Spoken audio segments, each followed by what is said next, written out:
Hey everyone, today I'll be looking at the Marvel Legends series Supervillains Wave, the Hood action figure. So here's a quick look at the box. At the top, it's just plain black, there's no logo. Down to the bottom, there's some product information. And then down to the sides, artwork of the Hood fighting on a rooftop in an urban setting. And on to the back, you see the full version of that artwork, the description of the Hood, the other figures in the wave, as well as some product safety information. Back down to the other side, that same artwork of the Hood. So let's go ahead and get him open.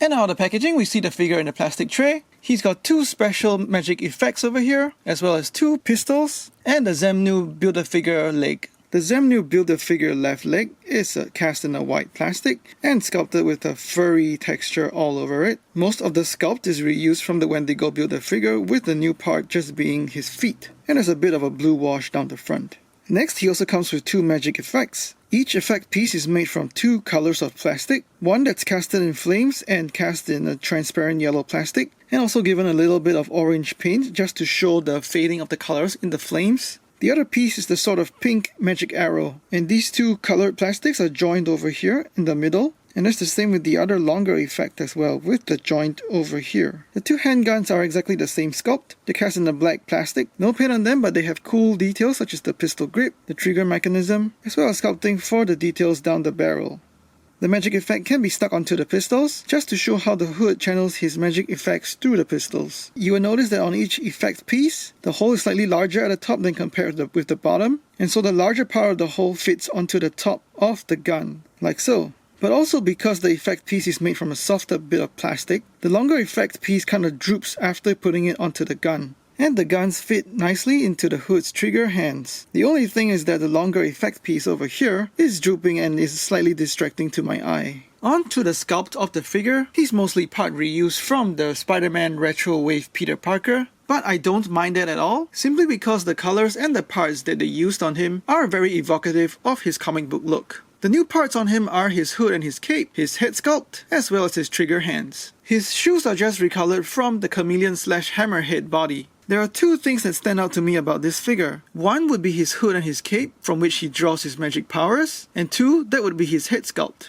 The top of the hood is sculpted nice enough to show that it's resting naturally on his head, as well as his shoulders. There are two clasps sculpted at the front. These are nicely painted in gold. Very sharp work over here and no bleeding of the paint. The cloak is sculpted with wrinkles as they gather on the sides of his shoulders. The entire hood and cape is cast in a red plastic, and it is sculpted to be longer than the figure's height. So as you can see over here, even though the cape is kind of rigid and causes the figure to be back heavy, it actually helps to stabilize and stand him up from the back. And taking a look at the hood and cape from the back, it's got a pretty realistic texture to show that it's made of fabric. Even the hood has a seam at the back just to show how it's realistically constructed. And there are wrinkles all the way down just to show how the cape is supposed to be resting. The bottom of the cape also has a tattered look to it, which is really cool just to show that the cape is centuries old and really lends a mystical ancient appeal to it. So far so good with the sculpt of the hood and the cape, but only because he is in a resting vanilla pose. But a resting vanilla pose is really weird with his screaming head sculpt. And because of how tightly sculpted the cape is around his shoulders, once you raise his arms to hold his guns out and fire his magic powers, the hood and the cape start to look really unnatural. Because first of all, the hood itself looks like it's floating, and the cape is now wrapped around nothing. So it's really frustrating to have a decently articulated action figure and such a rigid cape that is only really well sculpted for a vanilla pose. And that cape starts to look really awkward once you start posing an action figure that's supposed to be articulated and played with. So to me, the cape is supposed to be the highlight of this figure, but it ends up being the single most frustrating and disappointing part of it as well. Next up is his head sculpt, and I think Hasbro has done quite a good job over here. He's got a neat haircut, and his hair is sculpted in a separate piece attached to his head. There's no paint wash on it, but the sculpt is pretty natural and looks good all around the head. On his face, he's got sharply painted eyebrows, as well as also very sharply painted eyes. His brows are furrowed into an angry expression, and that's coupled together with the shouting expression from his mouth. And again, we see very sharply applied paints for the reds in his mouth, as well as the whites of his teeth. So overall, very good capturing of an angry shouting expression on his face without making it look like a yawn. And I think this expression is really nice. It actually looks like a generic disgruntled fan at Comic-Con, and from some angles it actually looks like Ken Jeong to me. Moving on to the rest of the figure, his torso is cast in a white plastic for his inner shirt. No paint on that shirt, but there's sculpted details just to show the collar, the buttons, as well as a couple of wrinkles on the inside to show how the fabric of the shirt rests on his body. He's got a blue bomber jacket on, and that jacket as well as his arms are cast in the blue plastic. Again, sculpted detail for the collar, the pockets over here, as well as the cuff at the bottom. We see more wrinkles in the fabric down his sleeves, as well as the cuff at the bottom of his sleeve as well. His hands are cast in a flesh tone plastic. And moving on to the back, we see more of the same sculpting for the wrinkles in the bomber jacket. And down to his pants, his crotch as well as his legs are cast in the green plastic with brown paint for the belt, as well as gold for the buckle. And we also see more wrinkles in the pants, just to show how it settles on his legs as well as gathers above his shoes. And finally at the bottom of his legs, there's brown paint over here to match the brown of his shoes. And he's sculpted with brown Oxford shoes on. For articulation, his head's on a ball hinge, so he goes 360. He's got some tilt right as well as left. He can look down pretty well, as well as up.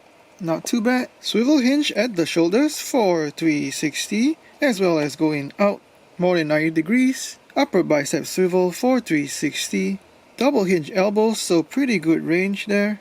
And he's got swivel hinge wrists that go 360, as well as articulating in and out. But once again, Hasbro should be articulating trigger hands up as well as down in order to hold his guns properly. He's got a mid-torso hinge for pretty good ab crunch forward, as well as some crunch backward, and that's hindered by his bomber jacket. Swivel at the waist for 360, ball jointed hips that go out, as well as forward and backward that much. On the back he's hindered by his butt. He's got a thigh swivel for 360, double jointed knees, pretty good range, ankle tilt up just a little bit, and that's a problem with this mold, as well as a fair bit of ankle tilt downwards. And finally ankle pivot outwards as well as inwards. He's got a decent scheme of articulation coupled with interesting enough accessories like the pistols and magic effects. However, once you get him into wider action poses, the floating hood and cape just looks really awkward.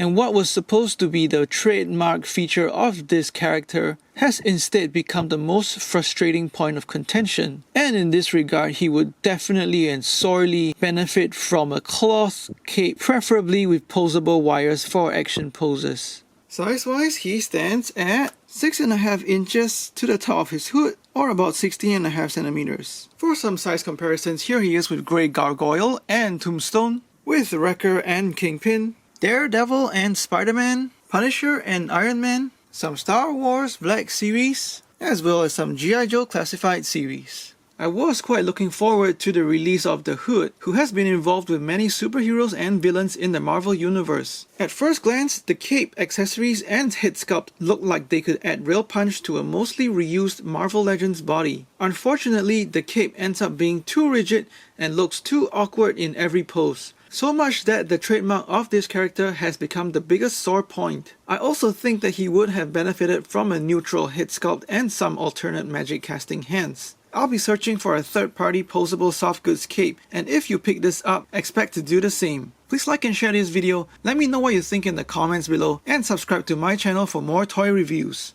Thanks for watching, take care and stay safe.